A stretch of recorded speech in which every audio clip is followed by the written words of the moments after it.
श्री राम दोस्तों, आप सभी का हमारी आज की वीडियो में स्वागत है। आज की वीडियो दोस्तों काफ़ी खास होने वाली है क्योंकि आज हम बात करने वाले हैं बांग्लादेश के मुद्दे में। अगर आपको जानकारी नहीं हो तो मैं बता देता हूं दोस्तों, अभी कुछ दिनों से बांग्लादेश में काफ़ी खतरनाक भीषण विध्वंस चल रहा है और उसके कुछ कारण से जिनके बारे में हम जानकारी लेंगे और उनके बारे में हम बात करेंगे। वहाँ पर बहुत विरोध चल रहा है और लाखों की संख्या में लोग रोड पर उतर चुके हैं और कई लोगों की इसमें जान भी जा चुकी है। तो चलिए उसके बारे में आज हम चर्चा करते हैं। कहानी का प्रारंभ होता है इस साल की जनवरी माह से, जब बांग्लादेश में चुनाव थे और शेख हसीना ने 5वीं बार अपनी सल्तनत को वहाँ पर जायम रखा था और 5वीं बार वो पीएम वहाँ की बनी थी। वहाँ पर उन्होंने 265 सीट में से 200 सीट लाकर बहुमत की सरकार अपनी बनाई थी। उसके बाद से यह सभी मुद्दा वहाँ पर प्रारंभ हुआ, जिसका कारण दोस्तों अभी यह हुआ लेटेस्ट। अगर हम बांग्लादेश की खबर देखें तो वहाँ पर उन्हें आज 5 तारीख को इस्तीफा देना पड़ा। अभी वहाँ पर उस सरकार छोड़नी पड़ी और वो वहाँ से भागना पड़ा। उसके बाद दोस्तों उनका जो हेलीकॉप्टर से वो यहाँ पर इंडिया में उन्होंने शरण लिया है, वो अभी यूपी में आकर रह रही है।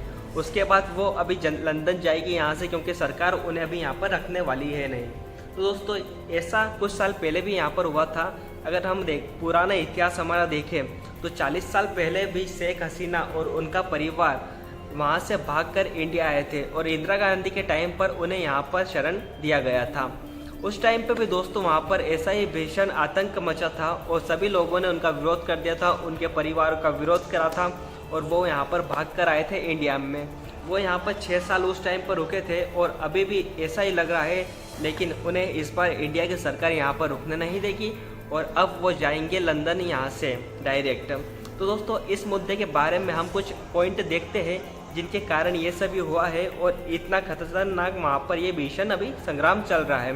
अगर दोस्तों देखा जाए तो ये संग्राम के बीच में वहाँ पर 200 लोगों की जान जा चुकी है, जो कि काफ़ी बड़ी संख्या है और काफ़ी लोग घायल हुए हैं। बांग्लादेश से खबर दोस्तों ये भी आई है कि वहाँ के जो आर्मी ऑफिसर हैं उन सभी ने ये कहा है कि आर्मी अब अपनी सरकार बनाएगी और जो बांग्लादेश की पुरानी सरकार थी उसे हटाकर उनका विध्वंस करेगी। तो दोस्तों अब हम बात करते हैं कुछ ऐसे फैक्ट के बारे में जिनके कारण ये सभी विवाद प्रारंभ हुआ, क्योंकि ये विवाद काफ़ी बढ़ चुका है। और अब हम आपको बताते हैं कि इसके जो मेन कारण थे वो क्या थे और उनका फ़र्क क्या पड़ा। तो दोस्तों ये कहानी अब चालू हुई है 2 महीने पहले से। इस विध्वंस को 2 महीने हो चुके हैं।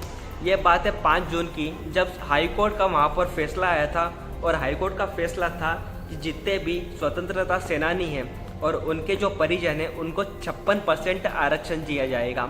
तो ये आरक्षण का नंबर काफ़ी ज़्यादा था, इसीलिए दोस्तों वहाँ के जो युवा लोग थे उन सभी ने उनका विरोध शुरुआत कर दी, क्योंकि वहाँ की युवा पीढ़ी को ये था कि अगर इतना आरक्षण इनको हर चीज़ में दिया जाएगा तो फिर हम कैसे आगे बढ़ पाएंगे और हमें कैसे काम मिलेगा, क्योंकि जॉब की अपॉर्चुनिटी मिलना तो पहले ही काफ़ी कम है, वो इंडिया में भी कम है और बांग्लादेश में देखा जाए तो वहाँ पर तो और ज़्यादा कम है।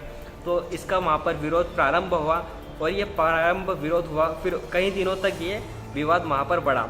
उसके बाद दोस्तों एक जो शेख हसीना है उनका 12 जुलाई को वहाँ पर एक मीटिंग हुई। मीटिंग के द्वारा उन्होंने लोगों को बताया कि जो लोग यहाँ पर विवाद कर रहे हैं वो एक आतंकवादी के समान है।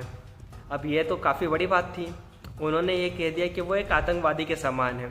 अब यह बात वहाँ पर प्रारंभ हुई और जो लोग जो भड़के थे अब उनका पारा पार हो चुका था, क्योंकि उन्हें आतंकवादी कह दिया था। उन्होंने अपने देश के लिए काफ़ी कुछ किया जब वहीं पे पैदा हुए और उन्हें अगर कोई आतंकवादी कहेगा तो निश्चित रूप से उनका आक्रोश निकलेगा। इसलिए दोस्तों फिर आक्रोश बढ़ा और उसके 5 दिन बाद एक ही दिन में 60 लोगों की वहाँ पर मृत्यु हो गई और ये विवाद बढ़ता गया और इसका रुकने का नाम नहीं ले रहा था।